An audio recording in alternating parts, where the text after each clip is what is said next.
اعوذ باللہ من الشیطان الرجیم بسم اللہ الرحمن الرحیم الحمدللہ رب العالمین والصلاة والسلام علی اشرف الانبیاء والمرسلین وعلی اہل بیتہ الطیبین الطاہرین واللعنۃ الدائمۃ علی اعدائہم اجمعین. وبعضهم بالواو رفعا نطقا، بعض عرب نے الذین کو حالت رفعی میں واو کے ساتھ پڑھا ہے، الذون پڑھا ہے.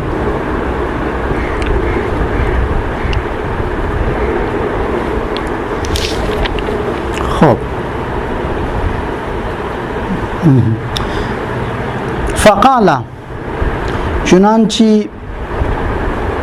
عربی ایک شاعر نے یوں کہا ہے، نحن الذون، نحن مبتدا الذون خبر.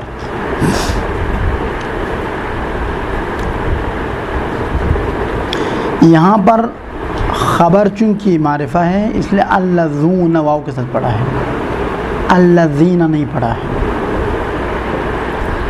شاید مثال اس پر ہے کہ نحن الذون، یعنی الذون واو کے ساتھ پڑھا ہے. معنی کیا ہے اس شعر کا؟ نحن، ہم، اور اپنی تعریف کرنا چاہتے ہیں، ہم الذون وہ لوگ ہیں، سبحوا الصباحا، سبحوا صباحا کا معنی ہے اتیناہم صباحا، ہم اپنے دشمنوں کے پاس صبح کے ٹائم پہ آ گئے، چلے گئے. سبحوا صباحا یعنی ہم صبح کے ٹائم پر ان دشمنوں کے پاس آ گئے. کس دن؟ یوم النخیلی، ادھر لکھا یوم النخیلی، نخیل نہیں ہے، نخیل. نخیل ایک جگہ کا نام ہے، ایک شہر کا نام ہے، چھوٹا سا شہر کا نام ہے شام میں، سوریہ میں. تو یہ جنگ ہو گئی اس نخیل نامی جگہ میں. بس یوم النخیل سے مراد کیا ہے؟ یوم الصفین، یعنی صفین کی جنگ، صفین کے دن. یوم النخیل یعنی نخیل نامی جگہ میں جنگ کے دن ہم پہنچ گئے ان کے پاس. کس ٹائم پہنچ گئے؟ صبح کے ٹائم پر. کیوں پہنچے؟ مفعول اللہ. غارتاً ملحاہا، ملحاہا کا معنی شدید، شدید طریقے سے ان کو لوٹنے کے لیے، ان کے مال اموال کو شدید طریقے سے غارت کرنے کے لیے ہم صبح کے ٹائم ان دشمنوں کے پاس پہنچ گئے نخیل نامی جگہ میں جنگ کے دن. خوب، تو شاید مثال یہ الذون پر ہوتی ہے. باللاتی، اللاتی ایک، واللائی، اللائی دو، یہ دونوں اللاتی قد جمعا.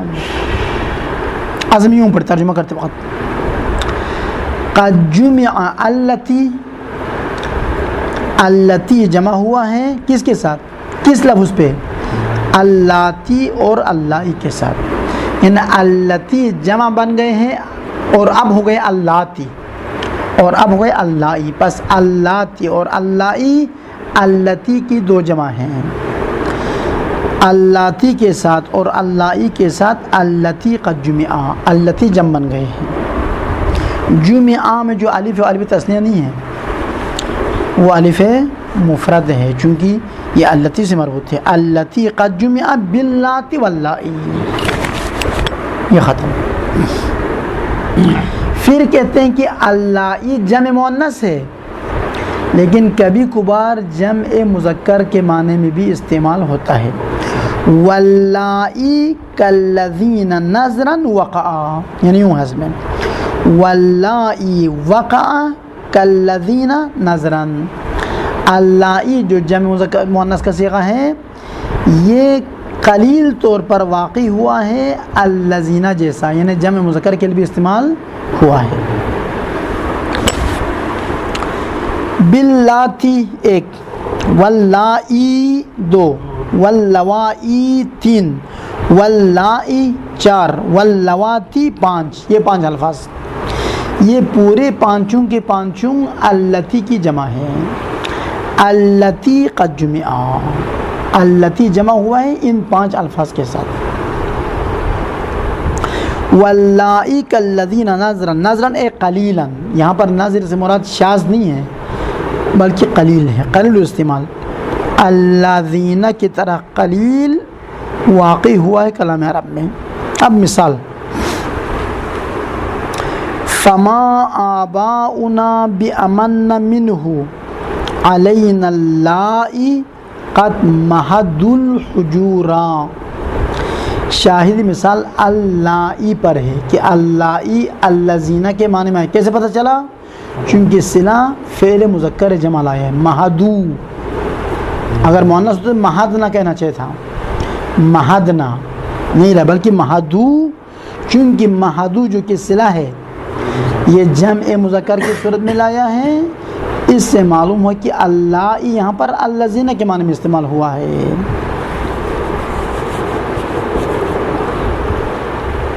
اس شعر کا معنی کیا ہے؟ شاعر ایک شخص کی تعریف کرنا چاہتا ہے، کہتے وہ شخص میرے اوپر بہت زیادہ منت رکھتا ہے، اس نے میرے اوپر بڑا احسان کیا ہے، حتیٰ میرے آبا و اجداد سے بھی زیادہ اس کا احسان میرے اوپر ہے۔ مضمون شعر یہ ہے کہ میرے آبا و اجداد جس نے مجھے اپنے دامنوں میں پالا ہے، اس شخص سے زیادہ میرے اوپر منت نہیں رکھتا، یہ میرے اوپر بڑا منت رکھتا ہے، یعنی بڑا احسان کیا میرے بارے میں۔ تو ترجمہ کرتے وقت یوں ترجمہ کریں، فما آباؤنا اللائی، پس نہیں ہے میرے آبا و اجداد، وہ آبا و اجداد، قد مہدو جنہوں نے پھیلائے ہیں، الحجورا اپنے دامنوں کو، وہ میرے آبا و اجداد جنہوں نے مجھے پالنے میری پرورش کرنے کے لیے اپنے دامن پھیلائے ہیں، وہ آبا و اجداد نہیں ہیں، کیا نہیں ہے؟ بِأَمَنَّ، زیادہ احسان کرنے والا، زیادہ میرے اوپر منت رکھنے والا، منہ، اس شخص سے بڑھ کر، علینا ہم پہ، یعنی فما آباؤنا بِأَمَنَّ منہ علینا، میرے وہ آبا و اجداد جنہوں نے دامن پھیلا کے ہمیں پرورش دی اور ہماری تربیت کی ہے، اس شخص سے بڑھ کر ہم پر منت رکھنے والے اور احسان کرنے والے نہیں ہیں۔ خوب، یہاں تو بات تمام۔ پس منہ کی ضمیر کس طرف جاتی ہے؟ یہاں پر نہیں ہے، مرجع ادھر نہیں ہے۔ وہ شخص جو شاعر کے ممکن ہے پہلے والے شعر میں اس کا نام لیا ہو، وہ باقی ماخا والمابات والا ذکر نہیں کیا نا، یہاں پر اس شخص کی طرف جائے جس کی تعریف کرنا چاہتے ہیں۔ علینا متعلق امنا ہے، اس شخص سے بڑھ کر منت رکھنے والا کس پر؟ ہم پر، ہم پر زیادہ منت رکھنے والا نہیں ہے اس شخص سے بڑھ کر ہمارے آبا و اجداد۔ خوب، اب آ جائے اوپر شعر میں، ومن وما وال تساوی ما ذکر، من موصولہ، ما یہ موصولہ اور ال موصولہ مساوی ہے ان تمام موصولات کے جو ابھی تک ذکر ہو چکا ہے، یعنی مفرد مؤنث، تثنیہ مؤنث، جمع مؤنث، مفرد مذکر، تثنیہ مذکر، جمع مذکر، حالت رفعی، نصبی، جری، سب میں من ایک ہی لفظ سب میں استعمال ہوگا۔ پس من مفرد مؤنث میں بھی استعمال ہوتا ہے، جمع میں بھی، تثنیہ میں بھی، سب میں، ال بھی اس طرح، ما بھی اس طرح۔ من، ما اور ال مساوی ہے ما ان موصولات کے مساوی ہیں قد ذکرہ جو ابھی تک ذکر ہو چکے ہیں۔ وہاکذا ذو، اسی طریقے سے لفظ ذو بھی جو کہ اس میں موصول ہے قبیلہ طے کے نزدیک، وہ بھی مذکورہ موصولات کے مساوی ہے۔ لفظ ذو مفرد رہے گا، بمعنی مفرد مذکر بھی ہے، جمع بھی ہے، تثنیہ بھی ہے، سب میں استعمال ہوتا ہے۔ وہاکذا ذو، اسی طرح ہے لفظ ذو بھی مساوی ہے ما ذکر کا، عند طی قد شہر، قبیلہ طے کے نزدیک ذو مشہور ہوا ہے کہ موصول ہے، اور یہ بھی ما ذکر کے مساوی ہے۔ ومن تساوی ما ذکر من الذی واللتی وفروعہما، من مساوی ہے مذکورہ موصولات کے، جیسے الذی ہے، اللتی ہے، اور ان دونوں کے فرع اللذانی، اللتانی، اللذینی، اللتینی، اللہ، وہ جو 5 الفاظ بتا دیا، اور اللذینہ، ان سب کی مساوی ہے۔ مساوی کا معنی کیا ہے؟ ای تطلق من لفظ من، کلمہ من استعمال ہوگا علی ما، ان معانیوں پر، تطلق علیہ، تطلق کے اندر، پہلے تطلق کے اندر ضمیر ہیہ ہے، یہ پردہ تھوڑا ہٹا لے، یہ تھوڑا سا ہٹا لے، بس صحیح ہے، اور یہ دروازہ بھی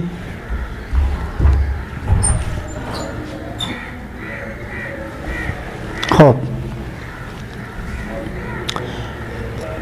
تطلق، یہ اول کے اندر ضمیر ہیہ جاتی من کی طرف، تطلق یہ ثانی کے اندر جو ضمیر ہیہ ہے وہ جاتی ہے ماذکر کی طرف، یعنی الذی، اللتی اور ان کے فرع، ان کی طرف، یعنی تطلق من استعمال ہوگا علامہ، ان معانی پر استعمال ہوگا، ان معنی میں استعمال ہوگا، تطلق ماذکر علیہ، جن پر ماذکر موصولات اللتی، الذی وغیرہ استعمال ہوتا ہے، بلفظ واحد، من ایک ہی شکل میں رہے گا، ایک ہی لفظ کے ساتھ، ایک ہی شکل پہ ان تمام معنی کو انجام دے گا،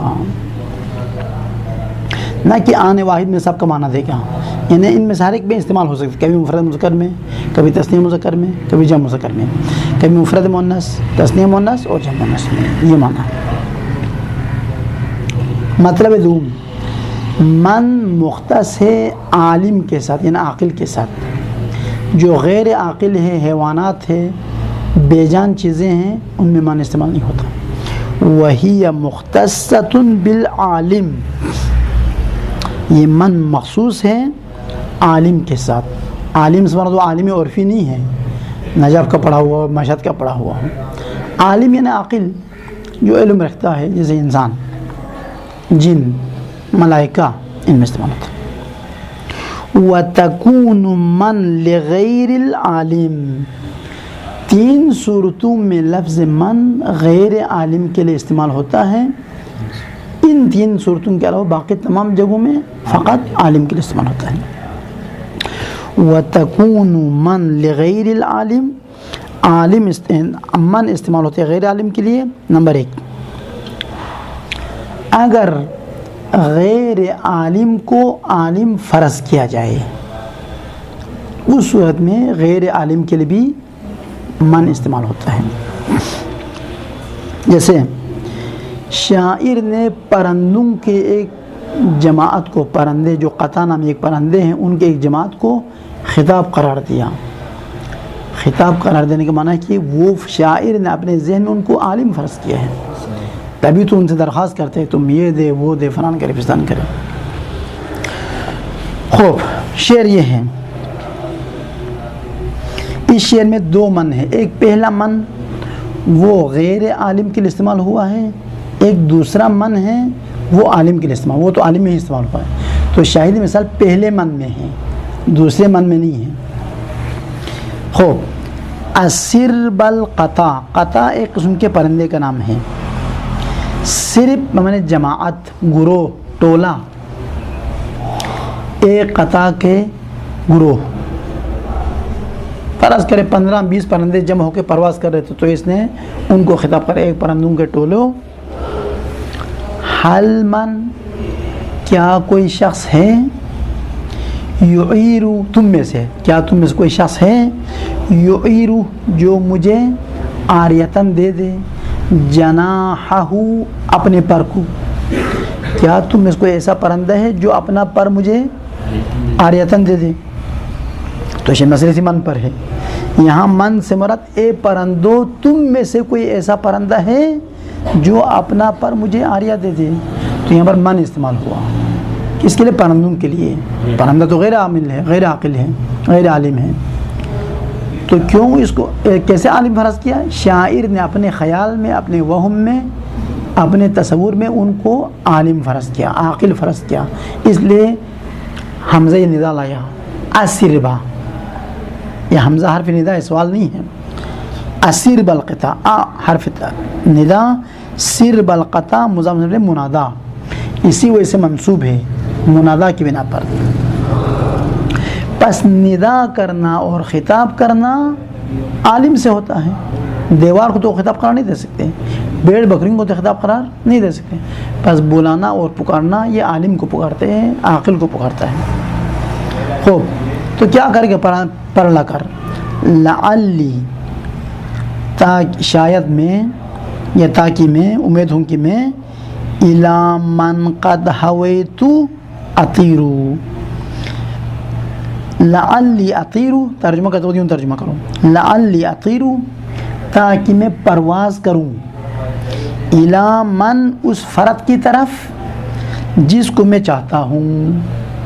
تو اس سے مراد کوئی عورت ہے یا فرض کر کوئی دوست ہے، ایسا ہے۔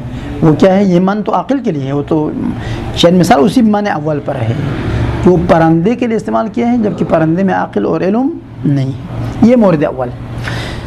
نمبر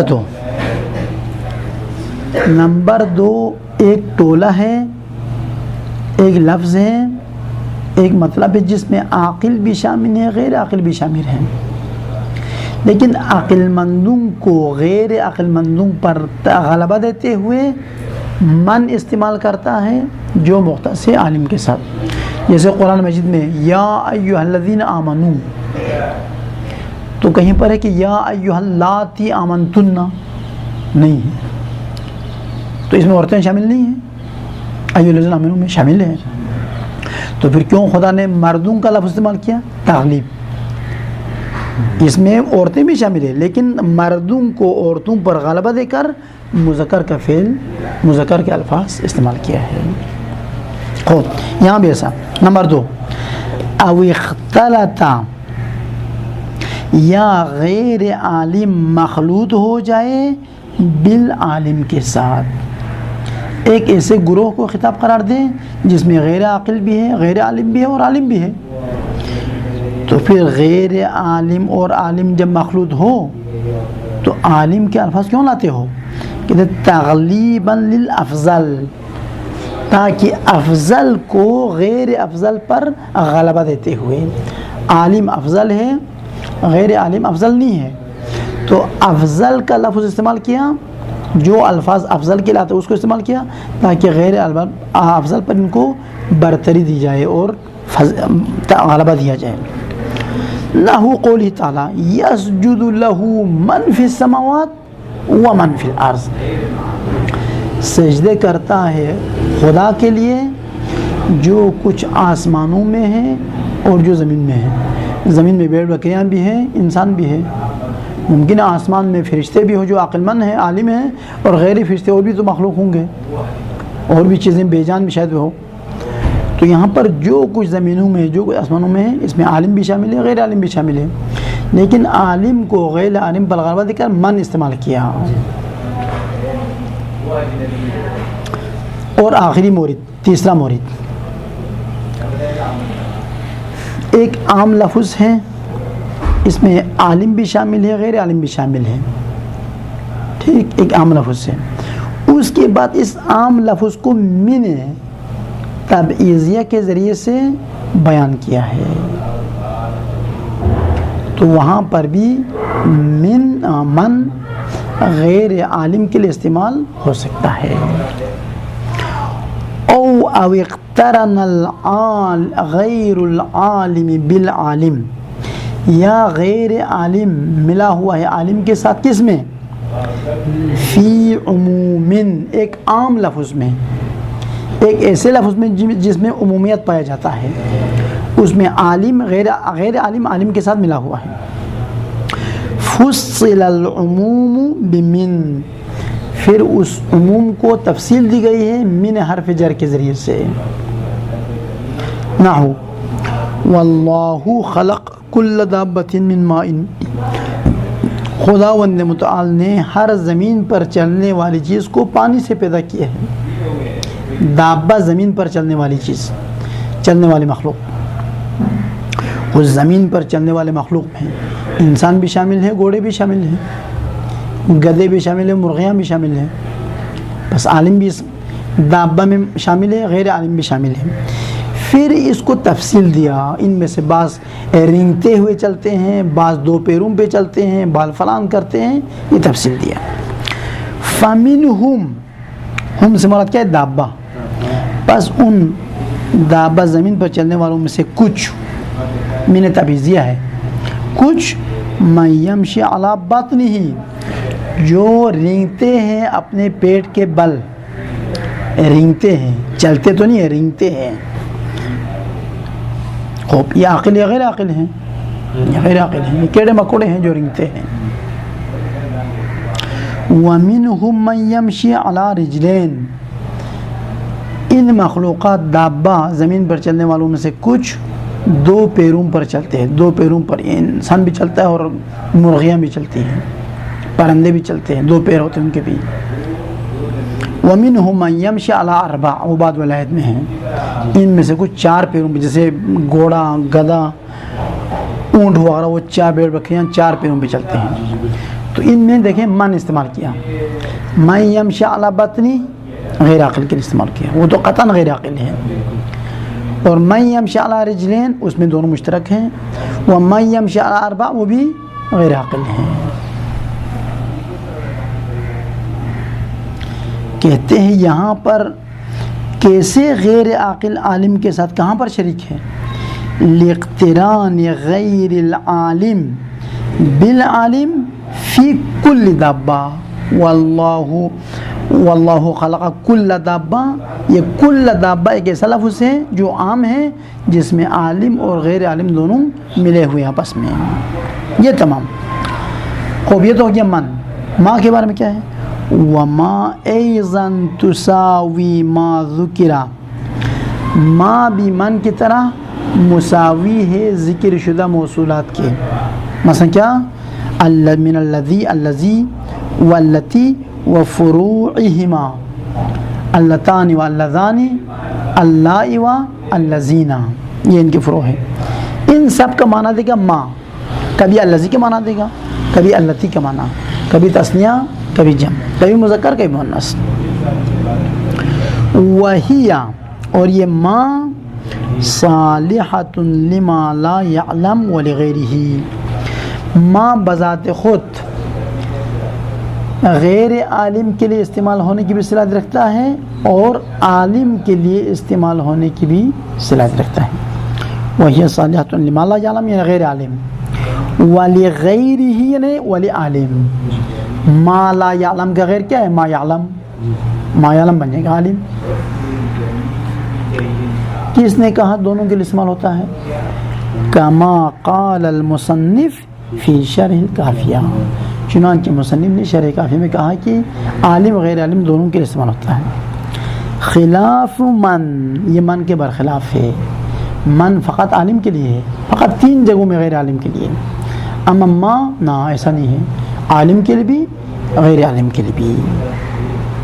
تو بہتر کون سا ہے، کس کے لیے استعمال کرنا بہتر ہے؟ حالا لیکن الاولا پڑھو، اولا نہ پڑھے، لیکن الاولا یعنی افضل، لیکن الاولا بمن، یہ دروازہ بند کرتا ہے۔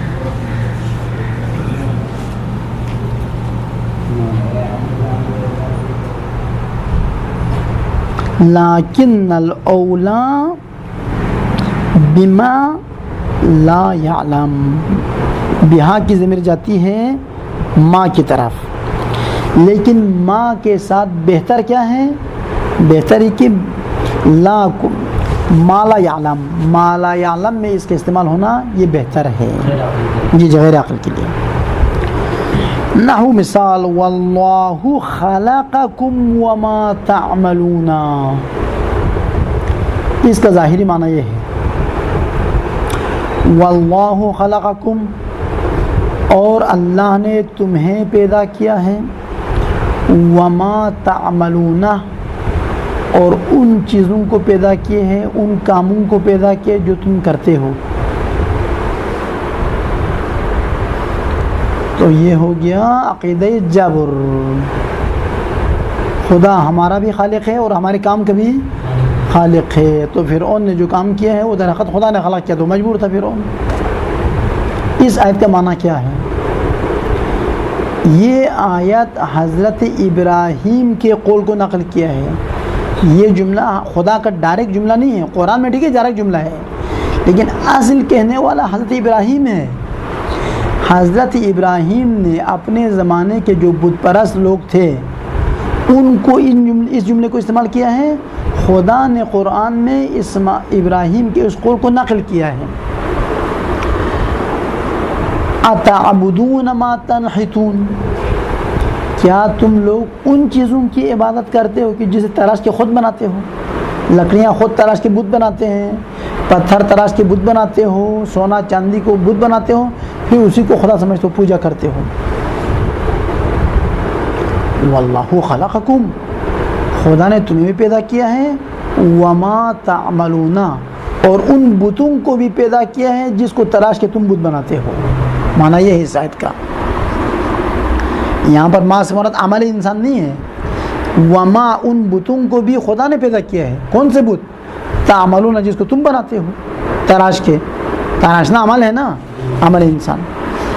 تو درخت یہ بت کے لیے عقل ہے؟ عقل نہیں ہے، علم نہیں ہے. بس یہاں پر ما کا لفظ استعمال ہوا ہے بتوں کے لیے، جبکہ بت کے لیے علم و عقل نہیں ہے. واللہ خلقکم وما تعملون، یہ مان موصولہ ہے، یہ اسی اس کے معنی میں ہے، الذی کے معنی میں ہے. اور ان بتوں کو بھی خدا نے خلق کیا ہے جو تم بناتے ہو اور انجام دیتے ہو، یعنی تراش کے اس کو بناتے ہو. خوب، یہ بات تمام. ولہذا نے کیا؟ چونکہ ما عاقل کے لیے استعمال ہونا بہتر ہے. بعض علماء نحو کو یہ غلطی ہوئی، وہ خیال کہ مختص ہے عالم کے ساتھ، غیر عاقل کے ساتھ. مختص نہیں ہے، بہتر ہے فقط. ولہذا، چونکہ ما غیر عاقل کے لیے استعمال ہونا بہتر ہے، اسی وجہ سے ذکر کثیر من النحات، بہت سارے علماء نحو نے کہا ہے، ذکر کیا ہے، انما مختصۃ بما لا یعلم، لفظ ما یہ موصولہ مخصوص ہے غیر عاقل کے لیے، غیر عالم کے لیے. عالم میں استعمال ہونا یہ خلاف اصل ہے، خلاف قاعدہ ہے. یہ کہا ہے کہ نہیں ہے، ایسا نہیں. عکس من اے برعکس، من کے برعکس، من عاقل کے لیے، عالم کے لیے مختص ہے، اور ما غیر عالم کے لیے مختص ہے. وذالک وہم، جبکہ یہ بات غلط ہے، مختص نہیں ہے، اولا ہے، بہتر ہے آپ غیر عالم کے لیے استعمال کریں. مختص بغیر عالم نہیں ہے. وہم مانے غلط. وذالک، اور یہ بات کہ ما کو غیر عالم کے ساتھ مختص ماننا، وہم نہیں ہے، ہاں پر زبر دے کر پڑھو. وہم کا معنی ہے خیال، وہم کا معنی ہے غلط، یعنی وذالک غلط. یہ جو بعض علماء نحو نے خیال کیا وہ غلط ہے، یہ درست نہیں ہے. تو چلو آپ بیان کر کے عاقل کے لیے قرآن میں استعمال ہوا ہے. ان نحویوں کے ماں کے لیے بھی قرآن میں استعمال ہوا ہے. تو ان کی ماں کے لیے عاقل ہے یا نہیں؟ ماں کے لیے عاقل ہے.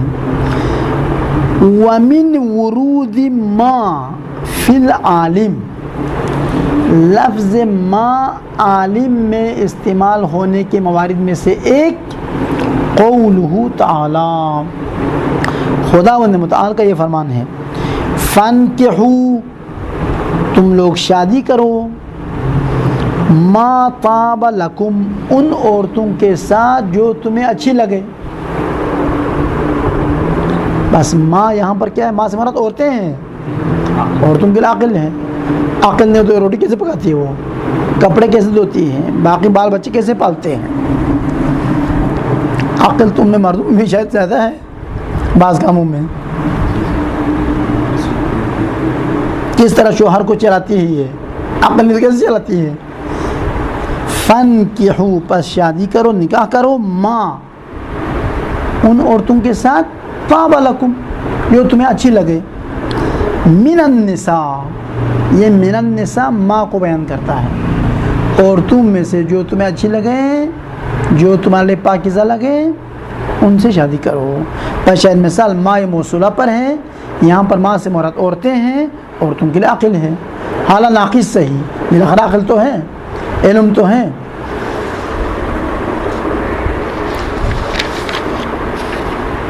وَأَلْ أَيْضًا تُسَاوِي مَا ذُكِرَ, ال موصولہ جو کہ اس میں فاعل و مفعول و فعل مضارع پر کبھی کبھار داخل ہو جاتا ہے, یہ بھی مذکورہ موصولات کے مساوی ہے. من الذی, جیسے الذی کی مساوی ہے, اللتی کی مساوی, اور ان دونوں کے تثنیہ اور جمع کے مساوی ہے. وفروعہما وتأتی للعالم وغیر العالم, دونوں کے برابر, اے علی السواء, اور یہ العالم کے لیے استعمال ہوتا ہے اور غیر عالم کے لیے استعمال ہوتا ہے برابر طور پر. کسی کے لیے استعمال ہونا بہتر نہیں یہاں پر ماں کی طرح. کیسے پتہ چلا؟ کما یفہم من عبارات النحویین, چنانچہ علماء نحو کی عبارت سے یہی ظاہر ہوتا ہے کہ العالم غیر عالم دونوں کے لیے برابر ہے, اور یہ اس میں موصول بھی ہے. پس ال کا اس میں موصول ہونا ایک, عالم و غیر عالم کے لیے برابر ہونا دو, یہ علماء نحو کی عبارت سے سمجھا جاتا ہے. خوب, اب ایک بحث ہے, آیا الف لام ال, یہ ال موصول اسمی ہے یا موصول حرفی ہے یا حرف تعریف ہے, کیا ہے؟ مصنف کی بات سے جو ظاہر ہوتا ہے وہ یہ ہے کہ موصول اسمی کیوں, ومن وما وال تساوی ما ذکر کہا, اور تساوی ما ذکر کے معنی وہ الذی کے معنی میں, الذین کے معنی میں, اللذان کے معنی میں الاخر. وفہم من کلام المصنف ہنا, مصنف کا کلام جو یہاں پر ہے ابن الفیہ میں, اس سے سمجھا جاتا ہے ان الموصول اسمی, کہ الموصول اسمی ہے, موصول حرفی بھی نہیں ہے, حرف تعریف محض بھی نہیں ہے. پھر سودی کہتا ہے وہو کذالک, بالکل صحیح ہے, الموصول اسمی ہے, وہو یعنی الموصول اسمی. دلیل کیا ہے؟ دلیل یہ کہ حرف کی طرف ضمیر نہیں پلٹتی جبکہ ال کی طرف ضمیر پلٹتی ہے. پس ضمیر کا اس کی طرف پلٹنا قرینہ اور دلیل ہے کہ یہ اسم ہے اور موصول ہے. بدلیل عود الضمیر علی ال, اس دلیل کے ساتھ کہ ضمیر پلٹتی ہے ال کی طرف. کہاں پر؟ فی قول العرب قد افلح المتقی ربہ, قطعاً کامیاب ہوا وہ شخص جو اپنے پروردگار سے ڈرتا ہے. تو شاید مثال ربہ کے ضمیر ہو پر ہے, یہ ہو کہاں جاتی ہے؟ یہ ال کی طرف, المتقی میں جو ال ہے اس کی طرف جاتی ہے. بس اس سے پتہ چلا کہ ال یہاں پر الذی کے معنی میں ہے. یہ ایک قول. دوسرا قول, وقال المازنی موصول حرفی, مازنی نے کہا ہے الموصول اسمی نہیں ہے, الموصول حرفی ہے. سیوطی کہتا غلط کہتے ہو تم, موصول حرفی. موصول حرفی کی علامت کیا ہے؟ اپنے ماں باپ کو تعویل مصدر کرنا ہے, مگر ال اپنے ماں باپ کو تعویل مصدر کرتا ہے؟ نہیں کرتا. بس چونکہ ال اپنے ماں باپ کو تعویل مصدر نہیں کرتا, یہ دلیل کہ ال موصول حرفی نہیں ہے. وردا, مازنی کی بات مردود ہے. کیوں؟ بِأَنَّ ال لَوْ كَانَ مَوْصُولًا حرفیًا كَذَلِكَ موصول حرفی, اگر الموصول حرفی ہوتا لَنْسَبَكَ بِالْمَصْدَرِ, تو یہ اپنے ماں باپ سے مل کر مصدر بن جاتا, جبکہ مصدر نہیں بنتا پس موصول حرفی نہیں ہے. یہ دو قول. وقال الاخفاش, اخفاش نے کہا ہے نہ یہ نہ وہ, کیا ہے پھر؟ حرف تعریف ہے. اصلا موصول نہیں, کس طرح موصول ہے, خواہ جھگڑا کرتے ہوئے ادھر. وقال الاخفاش حرف تعریف. اب سیوطی نے اس کی بات کو رد نہیں کیا. لیکن اس کی رد واضح ہے. ابھی بعد میں ذکر کریں گے کسی جگہ میں کہ ال فعل مضارع پر بھی داخل ہوتا ہے. اگر حرف تعریف ہوتا تو حرف تعریف علامت اسم میں کیا پڑھ لیا ہم نے؟ الف لام تعریف اسم کی علامتوں میں سے ہے، تو کیسے کہ ال فعل مضارع پہ داخل ہوتا ہے. بس ال کا فعل مضارع پر داخل ہونا دلیل ہے کہ یہ موصول اسمی ہے، الذی کے معنی میں ہے، اور الذی اللذان و اور کے معنی میں ہے.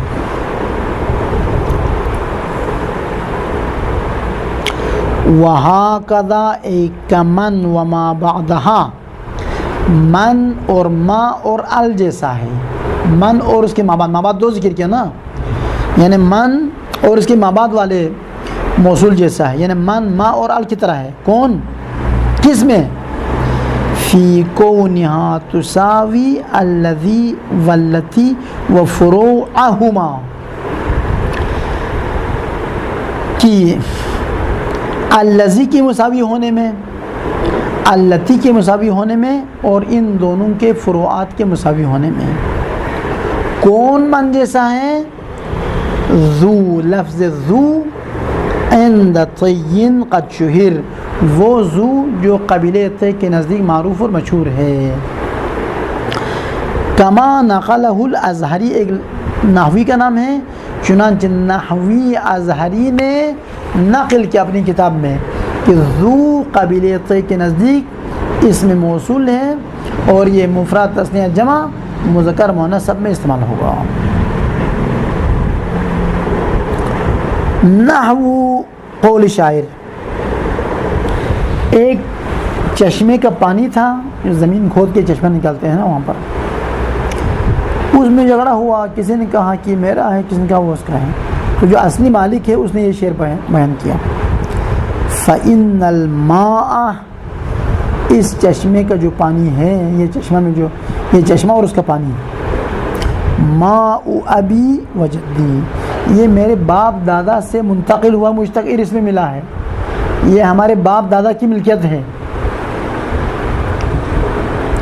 وبئری، اور یہ جو کنواں میرے سامنے ہے تم لوگ جگاڑتے ہو اس کے بارے میں مجھ سے، ذو حفرت، یعنی الذی حفرت، یہ کنواں وہی کنواں ہے جس کی کھدائی میں نے خود کی ہے، تو ہمیں کیسے کہتے کہ اپنے ہیں.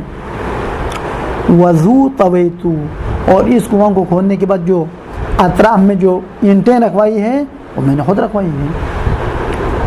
بس کنواں کو کھودنے والا میں ہوں، اور کنواں کے اندر کے دیوار بنانے والا بھی میں ہوں. تو شاید مثال ذو حفرت و ذو طویت پر ہے. یہاں پر ذو الذی کے معنی میں ہونے پر کیا دلیل ہے؟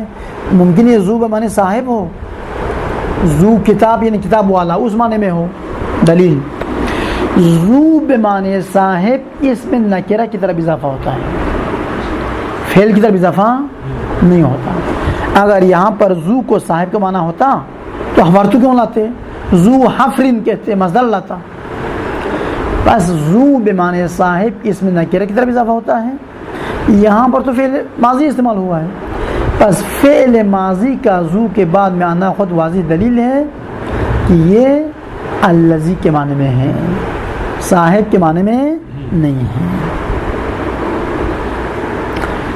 یہ تو حالت رفیع کی مثال. ابھی حالت نصبی کی مثال، وَيُقَالُ رَأَيْتُ ذُو فَعَلَ، میں نے دیکھا اس شخص کو جس نے فلان کام انجام دیا. وَرَأَيْتُ ذُو فَعَلَ تسنیہ کی مثال، میں نے ان دو نفر کو دیکھا جنہوں نے فلان کام انجام دیا. وَذُو فَعَلَتْ یعنی الَّتِي فَعَلَتْ، اس عورت کو دیکھا میں نے جس نے فلان کام انجام دی. وَذُو فَعَلَتَ تسنیہ مؤنث، وَذُو فَعَلُوا جمع مذکر، وَذُو فَعَلْنَا جمع مؤنث.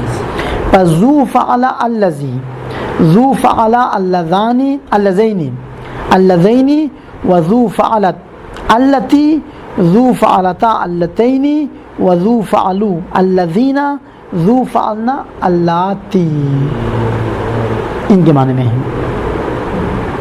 کیونکہ یہ سب رأیتو کے لیے مفعول بہی ہے، تو اللذان نہیں پڑھ سکتے، اللذین پڑھیں تفسیر میں. خوب یہ تو ایک اعراب ہو گیا. بس ایک کیا ہوا، ذو مبنی ہے، ایک ہی شکل پہ رہے گا. تسنیہ جمع نہیں ہوگا. وبعض القبیلۃ، قبیلہ میں سے کچھ لوگ یعربها ذو کو معرب قرار دے کر معرب پڑھتے ہیں.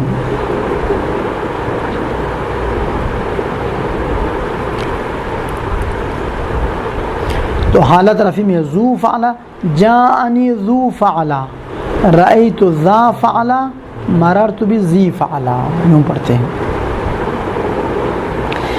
کس نے کہا یہ بعض قبیلے تھے اس کو معرب پڑھتے ہیں؟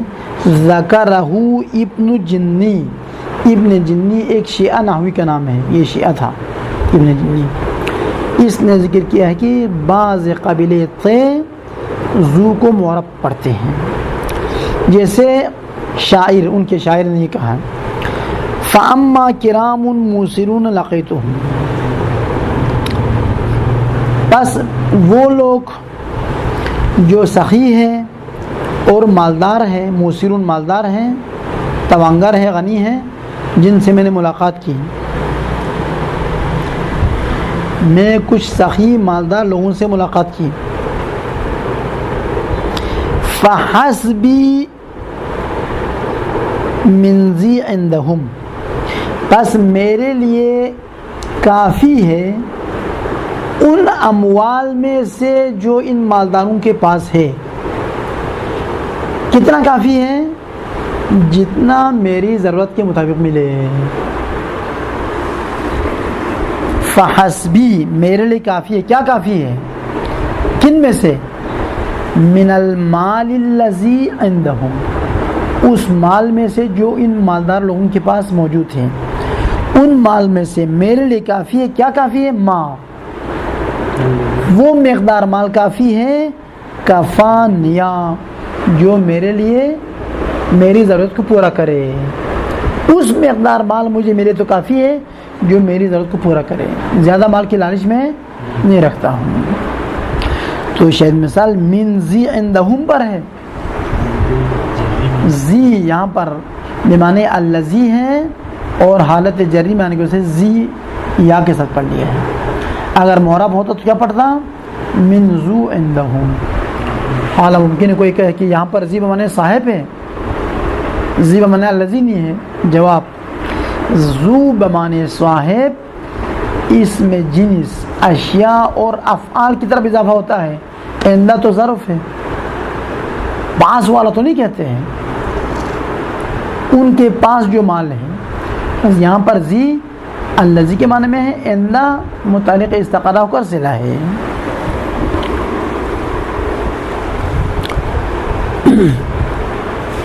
ٹائم کیا ہوگا؟ ٹائم ہے اور دیکھو بڑی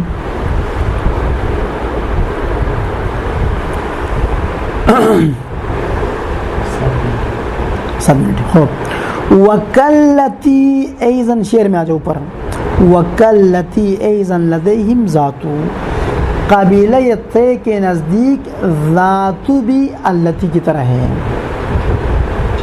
ذاتو فقط التی کی طرح ہے، الذی کی طرح نہیں ہے، فقط التی. وموضع اللاتی، جمع مؤنث کا لفظ جو کہ اللاتی ہے اس کی جگہ پر اتا زواتو، زواتو ان کے پاس آ جاتا ہے. بس ذاتو التی کی جگہ پر آ سکتا ہے اور زواتو اللاتی کے جگہ پر جمع مؤنث کی جگہ پر.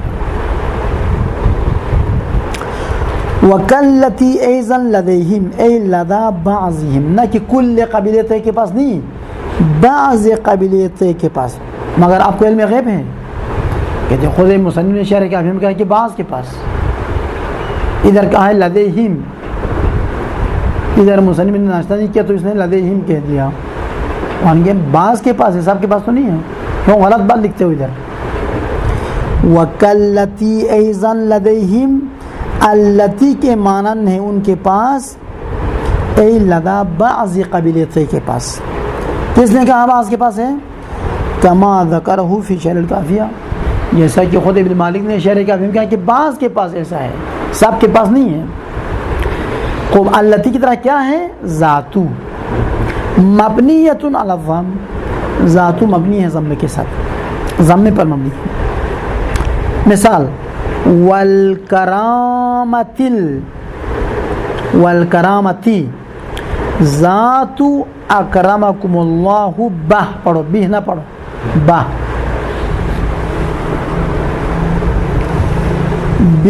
اصل میں اس سے پہلے جملہ یہ ہے بالفضل ذو اکرمکم اللہ بہ والکرامتی ذات اکرمکم اللہ بہ. یہ والکرامتی کیوں پڑے گا، کسرہ کیوں پڑے گا یہاں پر؟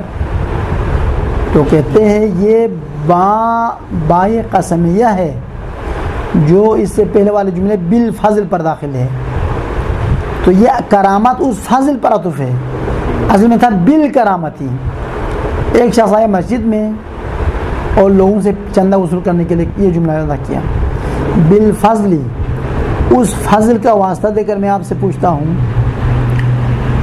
ذو اکرمکم اللہ بہ، وہ فضیلت کہ خدا نے تم لوگوں کو اس فضیلت کے ساتھ عزت بخشا ہے، اس کا واسطہ مجھے چندہ دے دو. والکرامتی، اس بزرگواری کا واسطہ ذات اکرمکم اللہ بہا، بعض میں کیا تھا بہا تھا، یہ بہا جاتی ہے کرامت کی طرف. اس کرامت اور بڑائی اور بزرگواری کا واسطہ التی اکرمکم اللہ بہا، وہ بزرگواری اور کرامت جس کو خداوند متعال نے تمہیں عنایت فرمایا ہے، اس کا واسطہ مجھے کچھ دینا ہے تو ابھی دے دو، ٹائم میرے پاس نہیں ہے اور مجدور میں بھی جانا ہے. تو یہاں پر بہا تھا، اس کو تخفیف کے ساتھ پڑھ لے تو بہ ہو گیا. اگر بہ پڑھتے کسرت دیتے تو مخاطب خیال کرتے ہوئے ضمیر مذکر ہے، اس لیے مؤنث اور مذکر میں فرق کرنے کی در زبر دے دیا بہ، درخت کیا ہے بہا ازمیوں ہے. تو شن مثال ذاتو پر ہے، ذاتو مبنی مرضم ہے. دلیل کیا ہے؟ دلیل ہے کہ کرامتی کے لیے صفت ہے، کرامت تو مجرور ہے، ادھر ذاتو ہے، اگر یہ معرب تو ذاتی پڑھتا. خب وقت تعرب ذاتو اعراب مسلمات.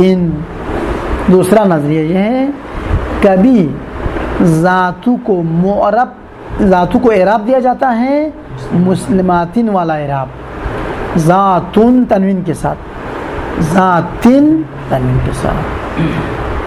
جانی ذاتن فلان، رأیت ذاتن فلان. یہ بات ختم. وموضع اللاتی اتا عند بعضهم ذواتو، اللاتی کی جگہ پر جو کہ جمع مؤنث کا صیغہ ہے، بعض قبیلے تے کے پاس ذواتو استعمال ہوتا ہے مبنیۃ علی الضم، اور یہ ذواتو مبنی ہے ضمے کے ساتھ. جیسے یہ عرب کے شاعر اونٹ کی تعریف کرتے ہیں، اونٹنی کی تعریف کرتے ہیں، کہتے ہیں خریدنا ہے تو ابھی موقع ہے، میرے پاس ایسی اونٹنیاں ہیں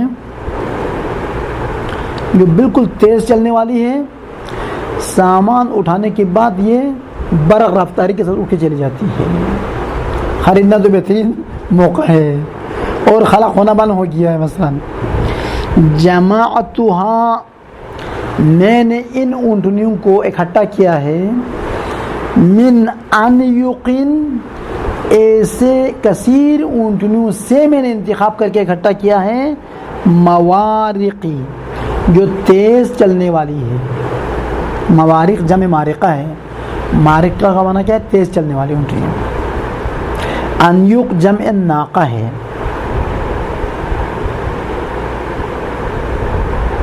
ہو جمعتها من انیق موارق، میں نے اکٹھا کیا ان اونٹنیوں کو، ان بہت کثیر تعداد تیز چلنے والی اونٹنیوں سے میں نے جمع کر انتخاب کر کے اکٹھا کیا ہے. اور ایسی اونٹنیاں ہیں ذواتو اللاتی، ایسی اونٹنیاں ہیں کہ ینحزنا یہ بوجھ اٹھا کے کھڑے ہو جاتی ہے، ینحزنا میں اٹھنا، یہ بار کندھے وہ پشت پہ رکھ کے وہ اٹھ جاتی ہے۔ بغیر سائق مار پڑے بغیر، مار کے اٹھانے کی ضرورت نہیں ہوتی ان کو، بوجھ اٹھا لے معمولی آواز سے اٹھ جاتی ہے۔ بغیر سائق، سائق کہتے ہیں 10-12 اونٹ پہ آگے ہیں، پیچھے سے ڈنڈے لے کر اس کو ہانکتے ہوئے لے جاتے ہیں، تو ہانکنے والے کو کہا جاتا ہے سائق۔ تو کہتے ہیں ہانکنے والے کے بغیر ہی یہ سامان اٹھا کے اڑ کے چلے جاتی ہے۔ تو شاہد مثال کس پر ہے؟ زواتو پر ہے۔